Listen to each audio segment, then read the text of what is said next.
there everyone, this is Mindy Egan and welcome back to the My Favorite Things YouTube channel. In today's video, I'm going to be creating a card using the outside of the box dynamics. I'm going to start off my project by coloring in my images from the present time stamp set. I really love these snowmen and thought they would work really well in my box. So I stamped them all onto some white cardstock that's Copic friendly in the MFT Extreme Black ink, and I'm starting off by coloring in my snowmen. I have all the colors listed at the top, so I started off with a B0000 and B00 for my snowmen, and you can see that I'm leaving the majority of the snowmen white. I added just a little bit of shading to the sides depending on what direction they were facing, and then I'm coming in with a red, which is the RV29, RV14, and RV13. My green is G07, YG06, and YG00. And then I'm coloring in my present as a craft colored present. I kind of want to actually use that theme this year for my presents where everything is just wrapped up in kind of that paper bag look, and then more of decorating the ribbon with color. So that's how I'm coloring my present, is reflecting how I'm doing Christmas this year. So I did E35, E33, and E31, and I'll be using a lot of these colors throughout the rest of my card. I did speed up the coloring quite a bit since there is kind of a lot of fussy coloring, little images here and there. The same color I used for the bow, I'm using for the scarf on this snowman who's holding up the sack of presents. And for the little tie on my bag of presents, I'm using that same color I used for the red scarf. And you may have noticed along the way that I did color in the carrots just with any random orange marker.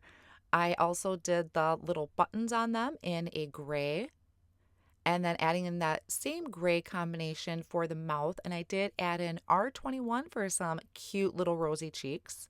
Now for the Santa sack, I decided to keep that similar to my presents, except this time I added in an E37 because this is a little bit larger of an area, so I wanted to make sure I had a lot of depth and dimension to this, and I kept the shadow area towards the bottom, so what's facing the snowman more. I picked two colors out of my brown color combination to do the tree trunks, so E37 and E35. And then for the trees, I'll just color one of them, but I always like to flip my paper when I'm doing the trees. I start the darkest color, which is the G29, blend it out with G28, G07, and YG06. And I just really liked how these four color combinations work together. You could get away with 2 or 3 depending on your preference, but I really liked having that little bright pop of color at the very tips, at the very bottom of each section. Once I had finished coloring everything in, including that second tree, I'm going to line up the coordinating die for each of my items, hold them in place with some low tack tape or post-it tape, whatever you have handy, and then I'm going to run these through my die cut machine. Now I'm going to be die cutting my pieces, so I'm using the outside of the box level up, which I thought was a really genius way to do these gift boxes. So I have the main back piece and the side die cut from some red cardstock. The inside piece to my back, which has a stitched line, is just from white cardstock. And there's also a stitched piece for your sentiment. Now there is an inside piece to those side panels you could die cut, but I decided to leave mine just as the red cardstock. I also off screen die cut some snowdrifts. So this is the outside the box snowdrifts. I did die cut all 4 of them that come in the set, but I only used 3 in the main portion of my box. One of them I'll trim down to add to my back panel. So now on each of these snowdrifts, it has a scored line that appears when you die cut your snowdrifts. So I'm folding these over right on that scored line, and I'll do that to all 4 of the pieces. And then I'm reinforcing that fold with my bone folder.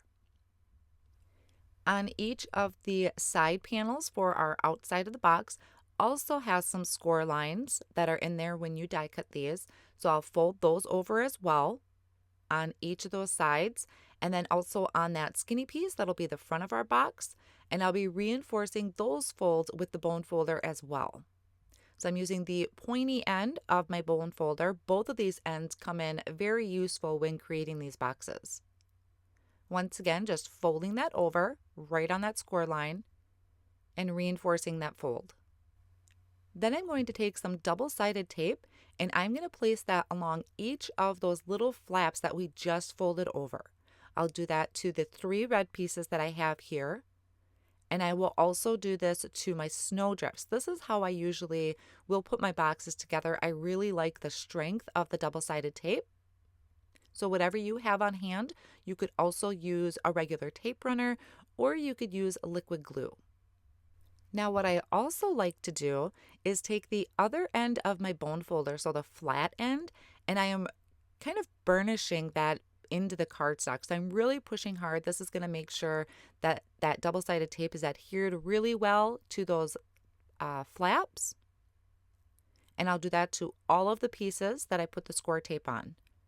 So I'm going to set that off on the side for a minute and I'm going to work on my background piece. This is going to be the background of our box, and I'm taking some Tumble Glass Distress Oxide ink and a blending tool, and I'm just lightly adding this color to the background. What I really love about using Tumble Glass is you don't have to get a perfect blend all the way through. If you kind of do it scattered, maybe darker in some areas, it gives a splotchy look, which kind of gives the illusion of clouds, or it's more realistic to me.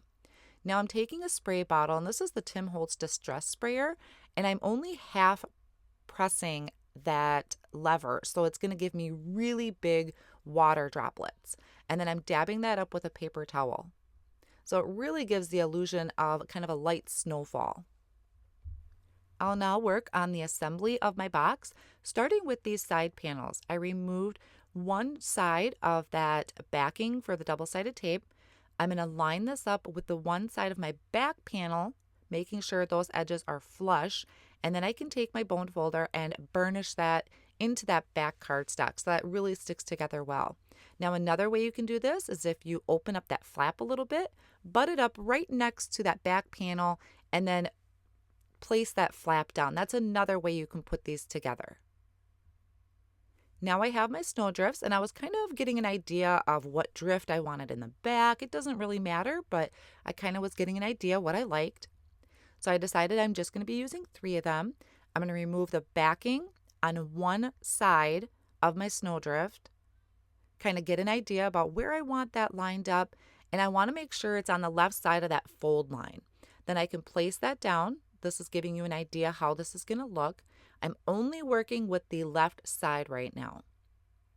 So after I have my first snowdrift laid in there, I'll remove the backing of my second one, come in, and I'm kind of going down a little bit and placing that down. So you can see how these kind of stack up, and I really love this. It reminds me of high school risers. I really like how they just kind of rise up like that, and as it says, level up. So that's going to give me a lot of room to show off my snowman in this card. Once I have that done, I'm kind of going over and burnishing that again to make sure that double-sided tape is really stuck to it. I'm going to open this up, remove the backing on that double-sided tape with the flap down. So the flaps are down right now on that one side. Then once I have these pretty much lined up nice and straight, I'm going to take that right side, the flap is open on that side, and just fold that over. And that's going to attach to the flaps of my snowdrift all in one swift motion. So then once I pick this up and open it up, it connected all 3 of those pieces really easily. Then you could just kind of rub over them, flip it back and forth, make sure everything is stuck down really well. And I love how easy this is to put that together. Another thing that's great about these is when they're folded flat, fit into an A2 size envelope. Now we need to attach the front panel, which I had forgotten at first to do. If you're doing any stamping, definitely go ahead and do that before you attach any of this. So I'm going to flatten this out, shift it to the left, add that first side, remove the backing on that double-sided tape, fold this over, line up my corners, and attach that side. So really easy again to line these up, put it together, and you can see how those snowdrifts kind of layer up. Now I can kind of work on decorating my card. So I'm going to start with the backing piece. I took that fourth snowdrift that I had die cut and I trimmed off the edges, and I'm going to add this to my back panel. I wasn't sure exactly how much was going to be seen, so I kind of moved it up just a little bit from the bottom. I figured they're going to see more from the top than they are from the bottom of the box. And then I just lined that up onto my back panel, and that's also going to cover up those flaps that are connecting the box together. Now it's a matter of just deciding where you want all of your elements. So I knew I wanted a couple trees in the background, and then I could start layering in my snowmen. So one of the snowmen is going to go on the very back. I kind of fiddled around with a couple different ideas. I decided to have this cute snowman with the present in the very back. Kind of tossed around the idea of adding something to the front that's going to go with the sentiment, but I decided to keep all the snowmen in the box. Now, sometimes you can see I'll fold it over and add my snowman that way. I'm adding just a little bit of adhesive to the bottom of the snowman to attach them to the snowdrifts. As long as your snowmen are not higher than that back panel, everything is going to fit great inside of your box. Then to finish it off, I have a sentiment stamped on that stitched panel that we had done earlier that I die cut from white cardstock, and I added that to the front of my box with some foam squares. Now you could see I also brought in another tree. I just wanted to fill in that area just a little bit. And how super cute is this? You don't have to add any extra pieces to make your images pop up so they can be seen. With the way these line up and layer up with that riser effect, gives such a great look to these boxes. Thank you so much for joining me today, and I'll see you again soon.